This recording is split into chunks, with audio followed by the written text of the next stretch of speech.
Hello, everyone, and welcome to Big Talk. And of course, a happy Friday to each and every one of you joining us tonight on the program.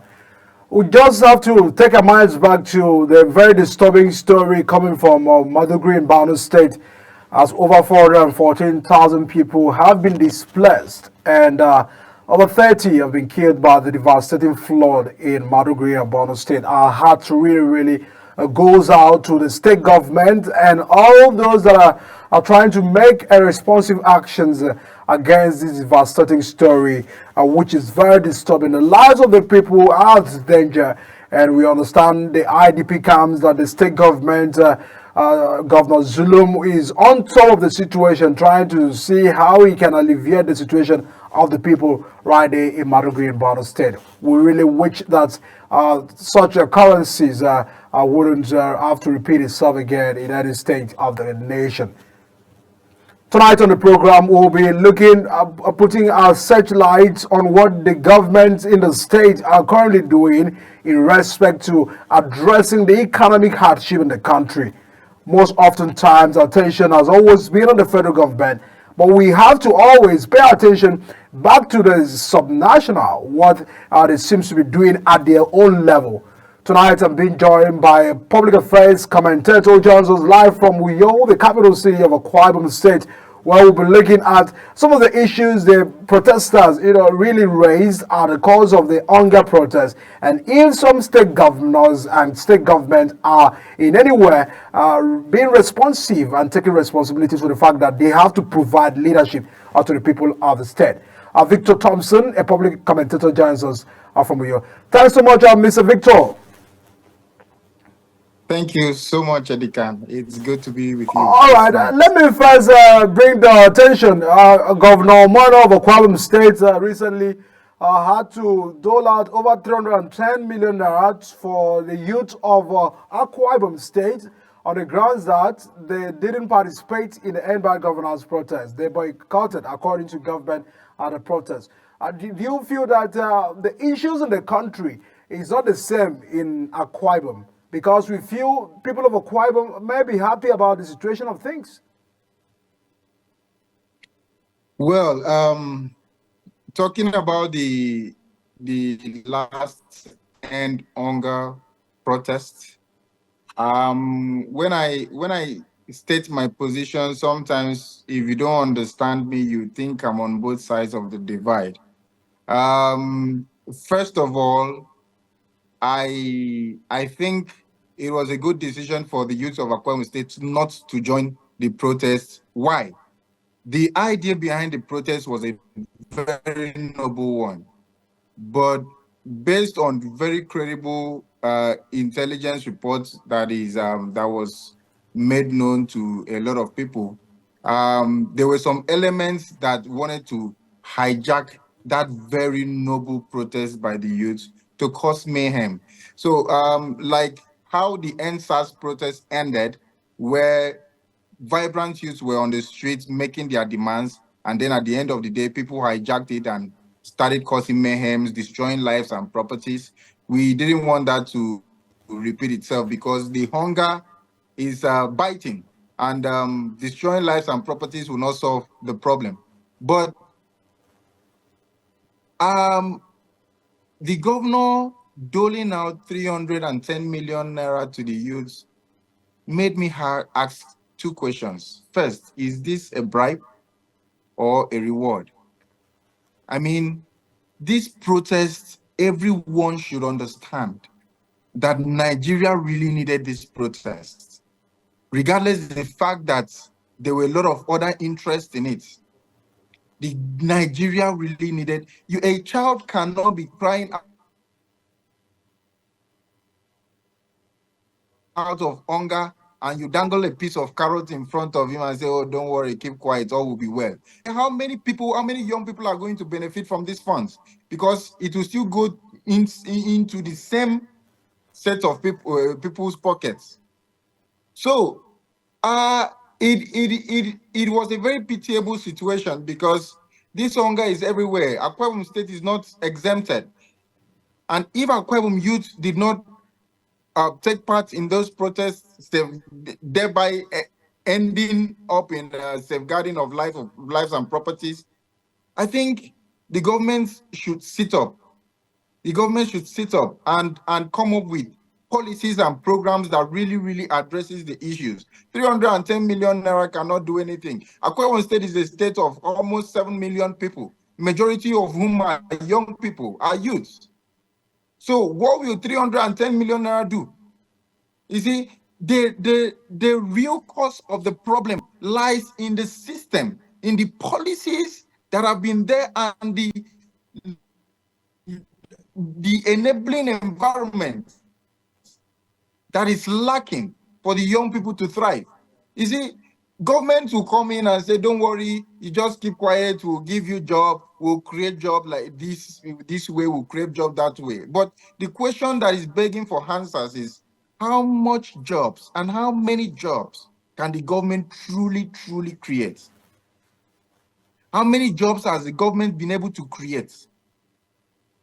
And what has the government done towards addressing the issues? You see, we are living in a time in our life when more and more young people are leaving this country in their droves.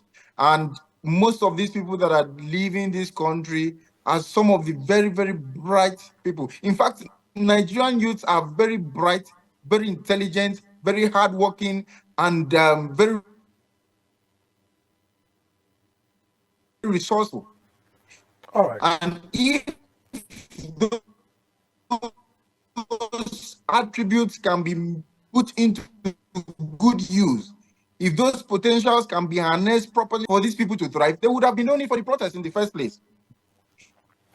All right, because we're trying to make meaning out of the story that just came to us about rewarding the youth for not participating in the I almost cried when addressing the issue. It started dangling. Sorry, I didn't get you.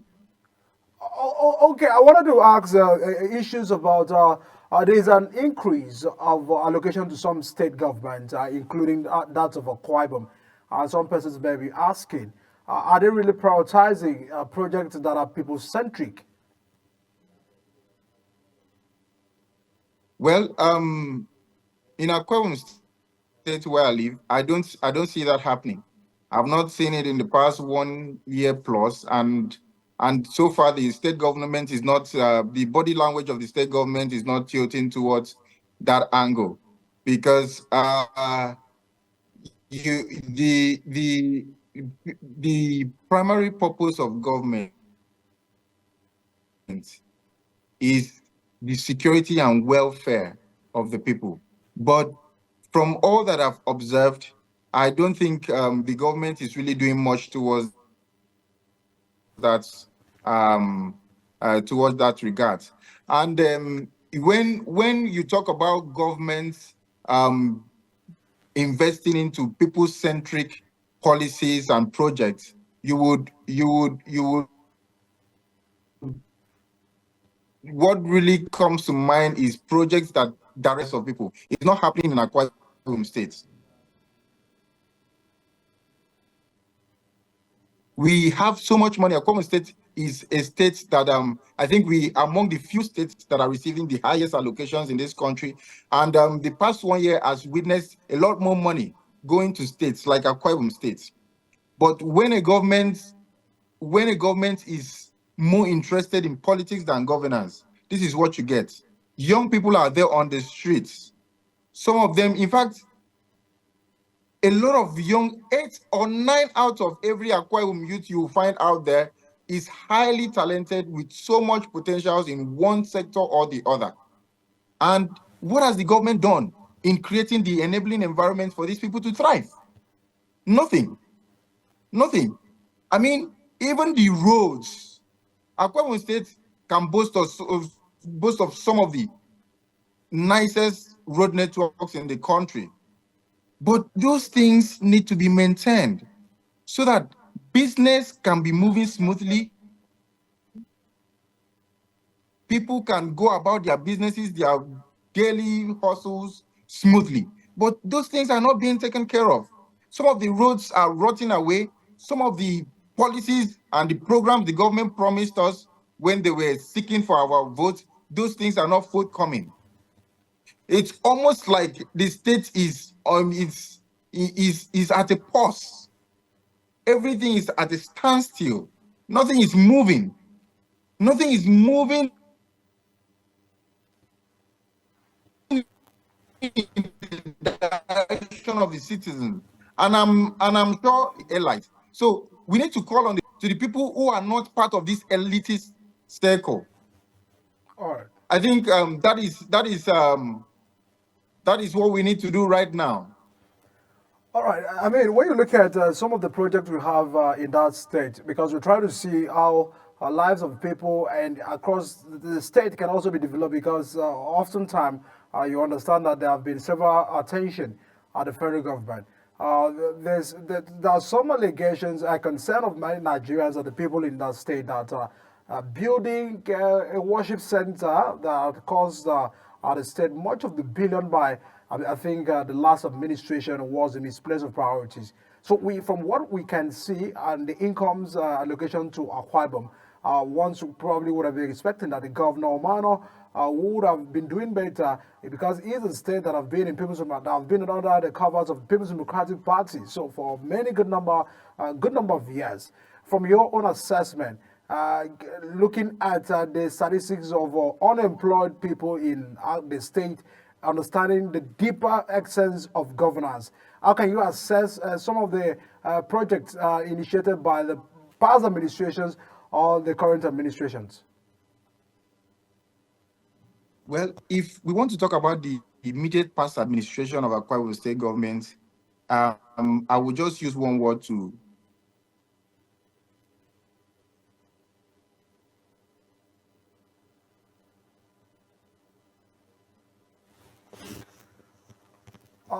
Probably we'll try to get Victor properly to connect to us to give us a much sense of what it means in terms of what government in the state are currently doing in response to the national development and addressing flop.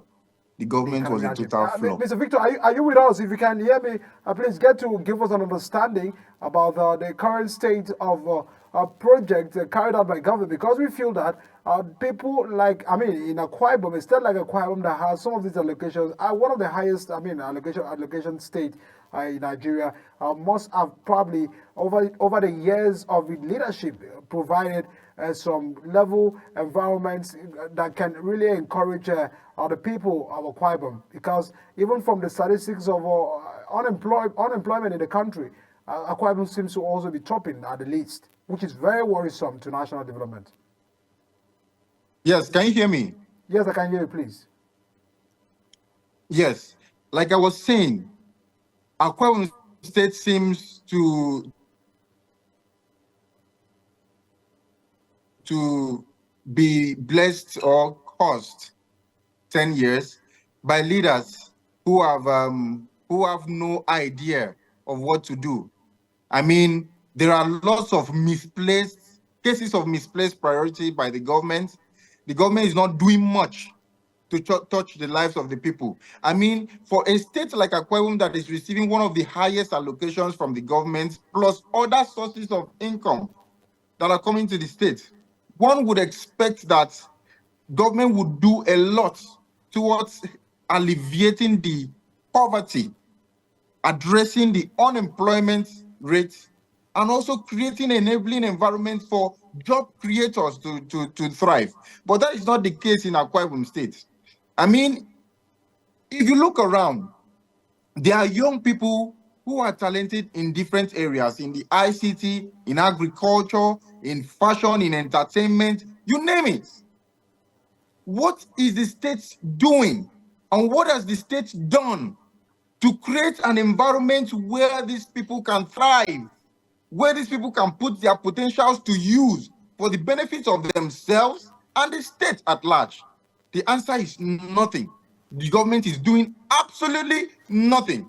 The government just takes pleasure in executing projects that have absolutely no meaning to the people and no impact to the economy of the state. The only industry that is thriving in Akwa Ibom State is politics. That's why you find a lot of people being PA to the PA to PA to the PA to a commissioner. That is a full-time job for some people in Akwa Ibom State, which is not supposed to be so.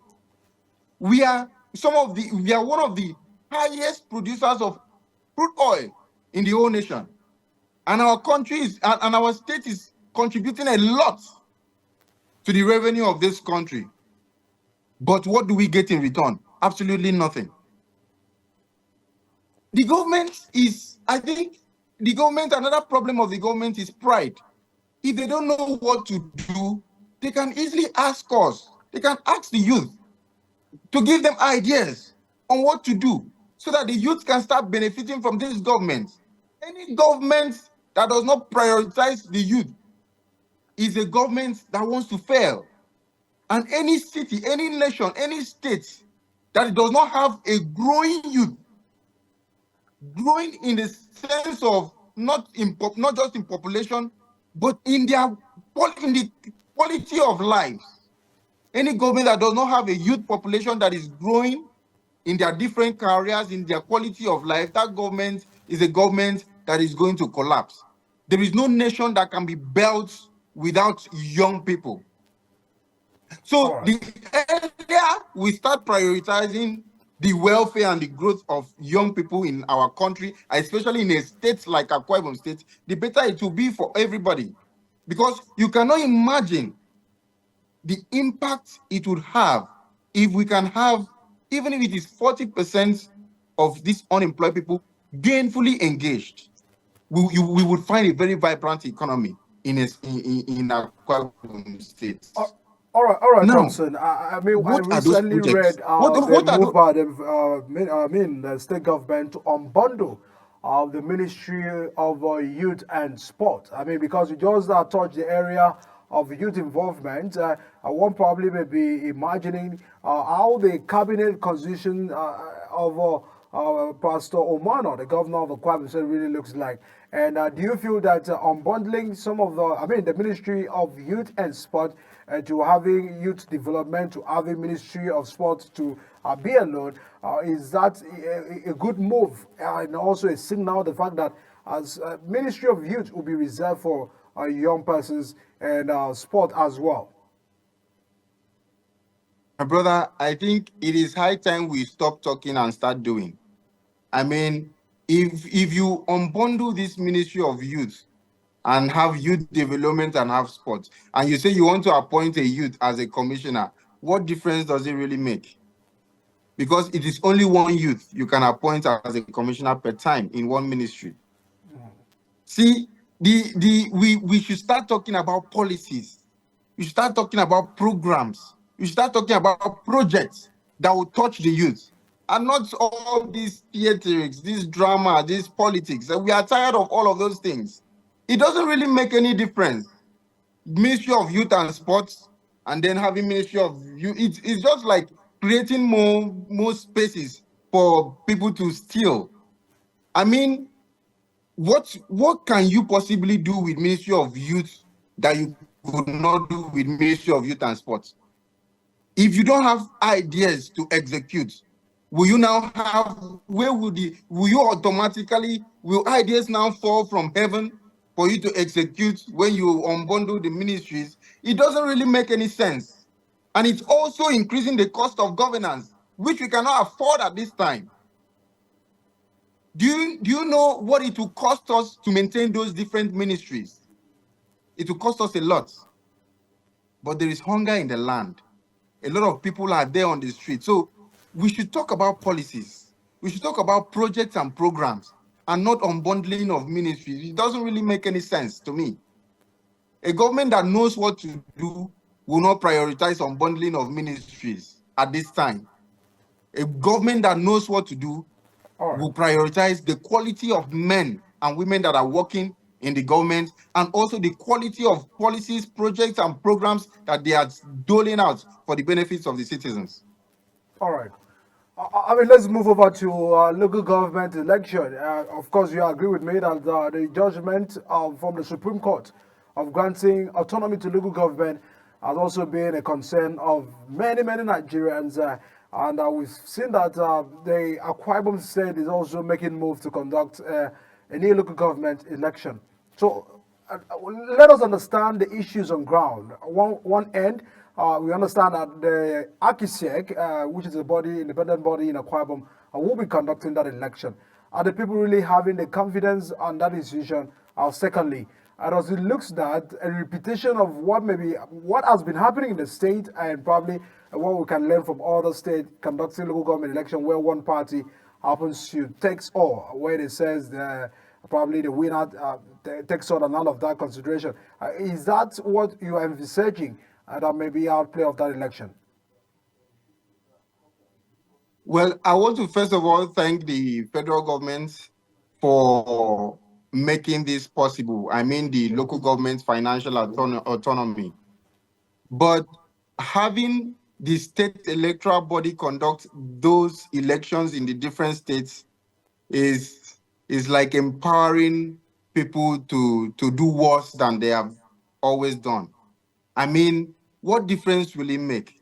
The elections are just going to be the selections that we've always been witnessing as far as the state electoral bodies are conducting those elections. So I will call on the federal government, I will call on the National Assembly to quickly, as a matter of urgency, set up a local government electoral commission that will not be controlled by the state government. Because as far as these bodies are controlled by the state government, it is still business as usual. And with the financial autonomy that has been given to the local government, I am wondering what difference we are going to make, or I don't even know if this is the right step in the right direction.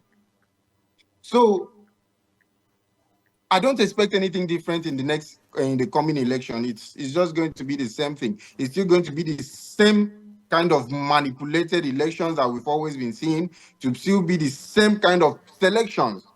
Whoever the ogas at the top, the government wants, those are the people that will still win. So I'm not excited. I'm not happy about it. I'm not excited about it. I'm not even looking forward to the election because we already know what the results will be. So we should complete, as a country, we should complete what we have started. We have started a good job by giving financial autonomy to the local governments, which means that a lot more power is going to the people. But then the process of selection of the people who will be custodians of this power at the grassroots is also very, very, very, very important. I mean, the concern on local government autonomy cannot be overemphasized because we probably have been seeing, a very wrong concerns about how the state government have been mismanaging their affairs and locations to local government. So that's why we're having a whole lot of concern to see how we can get it right. The recruitment process is challenging, and having the right, having the square peg in a round hole. Can I tell you the truth? Okay, Can I tell you the truth? Go ahead. If the state government had been controlling the resources of the local governments up till now, I can tell you from now going forward, for at least the next 3 or 4 years, as the case may be, the state governments will still control the resources of the local government, because if the state government decides who wins elections, then what guarantee do you have they don't control the resources of those local governments? So it's just the same thing. It's just the same thing. It's just the same story. It doesn't make any difference. So are you likely saying that the federal government should make more move in terms of granting the autonomy on one end? Are you also calling, because there are some that are saying, oh, let's allow INEC to conduct the local government election. But there are those that will argue with you that the Independent National Electoral Commission have a whole lot of tax in terms of doing governorship election, presidential election, in which they are still passing through a phase and process of getting to perfection. So there probably may be another tax much for them. So how do you feel that some of these issues can be well addressed? What is your opinion and concern on that? Well, I agree with you that the job of the INEC right now is cumbersome, but that's why I'm advocating for the creation of local government electoral commissions. That is the body that will handle local government elections nationwide. And when it is time for local government elections, people will be sent from all over all different parts of the country to Akwa Ibom State, for instance. People that are not indigenous of Akwa Ibom State will be the ones overseeing these elections. That would neutralize the power, because you can't give financial power to local governments and still give political power to the state governments, because whoever controls the political power controls the finances. So we need a different body other than INEC, where INEC should just focus on the states and the federal elections. Let's have a different body. If we are going to give autonomy to the local governments, let it be autonomy. Let's give the local governments the power to choose their leaders at every election. So let's have a different body entirely from INEC, from the state electoral bodies, All right. a body that is only concerned with local government elections at the grassroots levels. That is All right. only when we'll have an independent body that will produce independent results, uninfluenced by whatever powers that be. All right, Victor, we'll just have to go on a break right away. Once we return from the break, we'll be completing the conversations and looking at how we can begin to track governance in the local government and the recruitment process, which is also a concern. Please stay with us on the program. I'll be right back.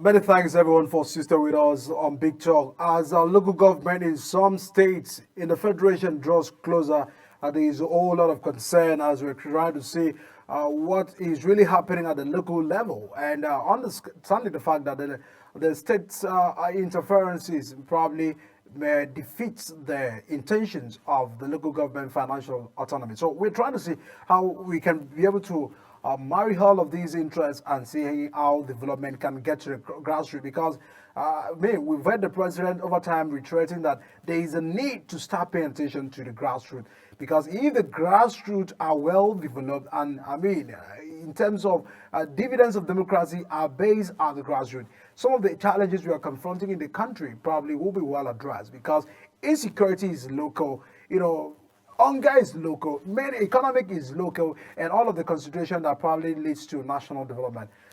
Victor Thompson, thanks so much for still being with us on the program.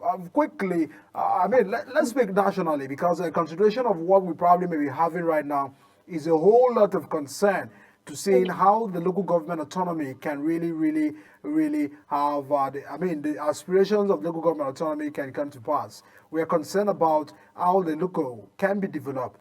Do you feel that the capacity of some local government chairmen, councillors, might probably be in doubt in terms of preparations, in terms of competency and capacity? What is your assessment? Are you afraid that granting so much of that billions and millions to some of these individuals who lacks the capacity and the character, some person, not all in general, may be another way of dragging a corruption to the local government level? Yes, thank you. What I think is that as long as the process of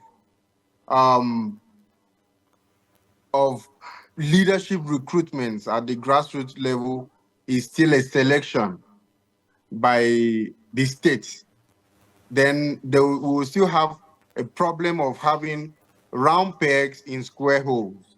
And that will compound our problem now that local governments are giving more financial freedom.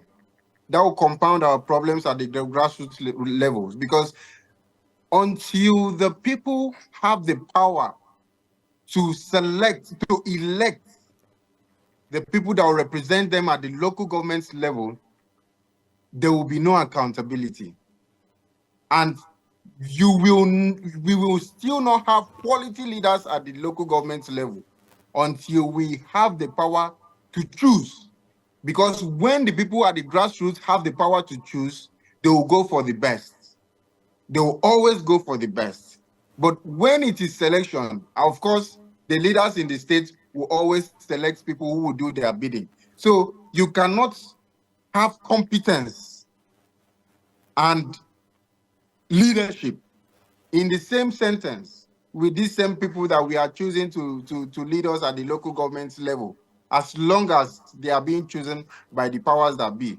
So we shouldn't even be expecting competence or excellence from these people for the next few years. What we should be praying for is that something should happen, and we should, it's like gambling. At this point, we are gambling. We just packing a bunch of people, giving them money and power, and hoping for the best. So we are not expectant of anything spectacular. If it happens, so be it. We'll be glad and we'll accept it. But the likelihood of that happening is very slim until the right thing is done. All right. Are you also more bothered about the fact that it looks that some of the insecurity and the fact that agriculture has also been agricultural challenges we are having now right now. There's a high rate of food inflation at the other end. We also have issues of insecurity that is probably chasing away farmers from going to farm. So we're trying to see how government at the state level we've seen federal government distributing grains, just for them fertilizers and all of those things to encourage farming, intensive farming at the respective state. But it looks that it is not enough. Some of the palliatives, some of the distributions, so many attempts by the federal government to getting some of these interventions to state have not really come to fruition. Do you feel that it is due to the incapacity at the level of the grassroots that we cannot really find some of these things, some of these development, or do you feel that the state are just the state government or the state governors are in a way of trying to frustrate the attempts by the federal government in getting some of this development to the grassroots? You see, corruption in Nigeria is deeply woven into the system. So when palliatives are being released by the state, by the federal government, that are meant for the people in the grassroots, we don't really expect that to get to the people that are supposed to receive them, because of course we've seen in this country several cases of, even during the COVID era, when palliatives were distributed, you would see that even in the midst of hunger, during the lockdown, people who have enough to eat and to spare will still lock up these things in warehouses and not distribute them to people that really need them. So it is a national crisis. Corruption is a national crisis as we speak. So that is on one hand. Then insecurity, on the other hand, is still I think insecurity is a product of corruption, and it is a product of misgovernance, because it's a society where young people are profitably engaged.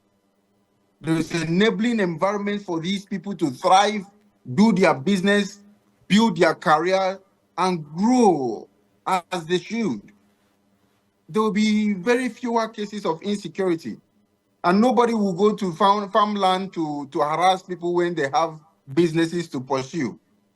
So I think we should start by addressing the fundamental problems of this nation, starting with corruption. Because once we curb corruption, we'll be able to curb insecurity. And I can say for a fact that when insecurity prolongs as much as it has prolonged in this country, then government is playing a role, either by keeping quiet or by not doing enough to solve the problem. So the problem now is not our people in the grassroots not being able to farm and all of those things. The problem is government being able to play their role. And then government should have a system where some of these things are tracked. You can't just release 200,000 bags of rice to people and not have a system you can track it and ensure it goes to the right people.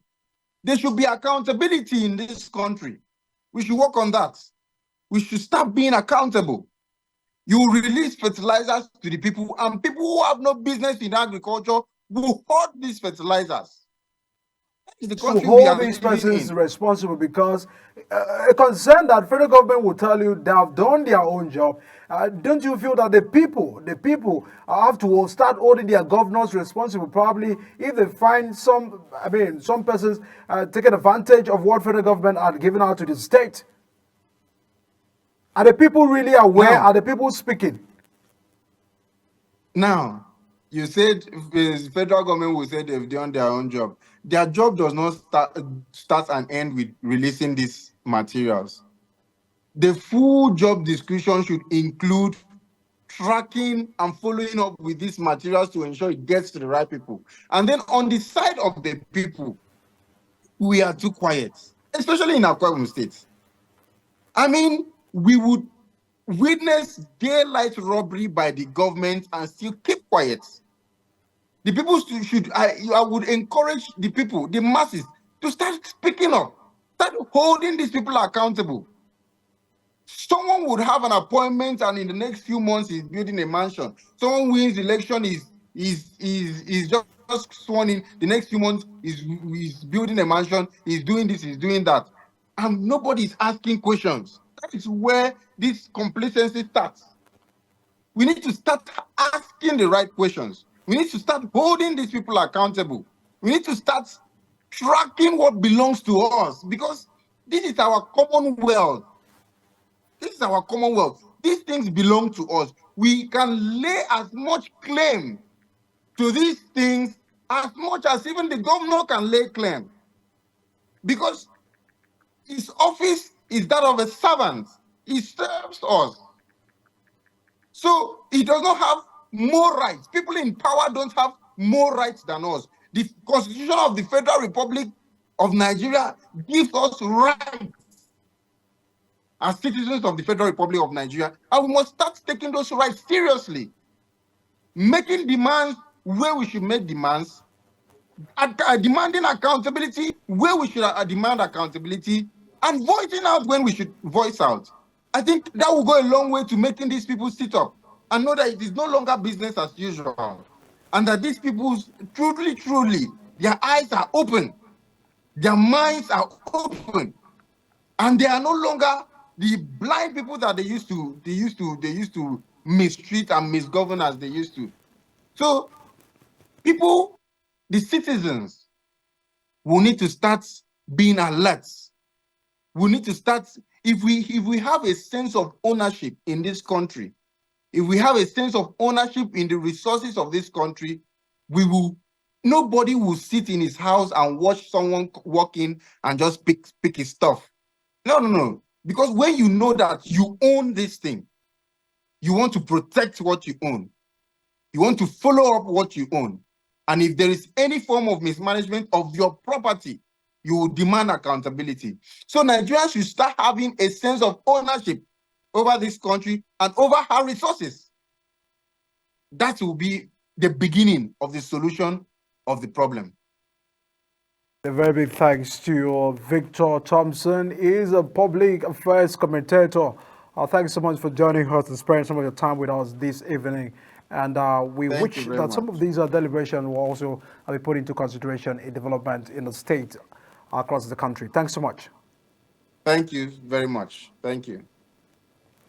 And of course, our eyes are still on in Edo. It looks that it's just few days to go ahead of the September 21st Edo polls, as political gladiators, People's Democratic Party, APC, the Labour Party, the ABGA, all the political parties are still intensively canvassing of votes by from the electorate, and understanding the fact that the people holds the mandate, the people knows who they want in the election, and that's the reason we are asking that the election must be free and fair. And of course, our eyes are still on on that state, tracking some of the comments by the political gladiators and Independent National Electoral Commission. The peace accord that held, I mean, even the People's Democratic Party said we can't participate because we are not too sure that the security, the INEC will be giving us a fair grounds. They are making a case against the security agencies, but the IG of police have retreated that over 35,000 men will be mobilized ahead of that election, and that the security agencies, most especially the police, will be very transparent and independent from all the allegations by the People's Democratic Party. And of course, we're still counting to see how that will really play it out and the concern of all the stakeholders. We can't exhaust the issues in a door, but of course, we'll bring in some of that on the subsequent news bulletins and other programs here on Global Television. Thanks so much for tuning in and joining us on Big Talk tonight. See you again, where we'll look at other issues. As always, big conversation here on the Big Talk. My name is Edika Michael, and may Nigeria succeed.